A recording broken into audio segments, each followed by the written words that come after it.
Thank you. So I just want to apologize if my connection is not that good, but I'm in my hotel room because I'm following a course myself in Japan. I couldn't really find the best place, but just interrupt me if something is not working. Okay, it's very difficult to speak about organ motion after Professor Mori, but I'll do my best.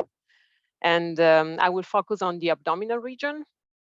Okay, I divided my, I take advantage of all the informations that were explained in the previous talk and about gating, rescanning, and how it works. And I divided my talk in two parts for what concerns the abdominal region. The first one is the impact of respiratory motion, so the organ variation, which is strictly related to the breathing pattern of the patient. And the second part will focus on the anatomical variation, which are connected more to the changes in gastrointestinal organ fillings and shape and position. So as Professor Mori said before, we have two issues connected to respiratory motion that can generate a degradation in the dose distribution. The first issue is concerns every kind of delivery. So you have this problem of dose degradation and dose deformation due to the variation of the density distribution along the beam path. When you move from maximum expiration to maximum inspiration, for example, in this liver case, so the liver here the beams encounters much more liver than lung, while in maximum inspiration it encounters much more lung than liver, and the dose is significantly deformed due to the range uncertainties, which is specific for particle therapy treatment. And the second effect it's interplay effect, which is specific for dynamic deliveries. So it's only specific for pencil beam scanning.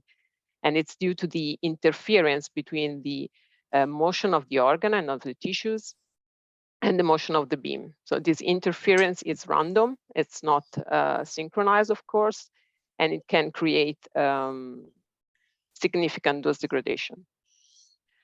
Recently, the results of a survey has been published in 2023 from Ye Zhang from PSI, and they basically sent out a survey to all the particle therapy centers, proton and carbon ion centers in the world. And they got on the use of real-time respiratory motion management techniques. And they got answers from 70 centers, and 85% of these centers, of the clinically operational ones, they were actually using real-time motion management techniques. Half of them was using rescanning combined with active methods. In most of the case, active methods were gating guided by an external marker. And as you see here, these are the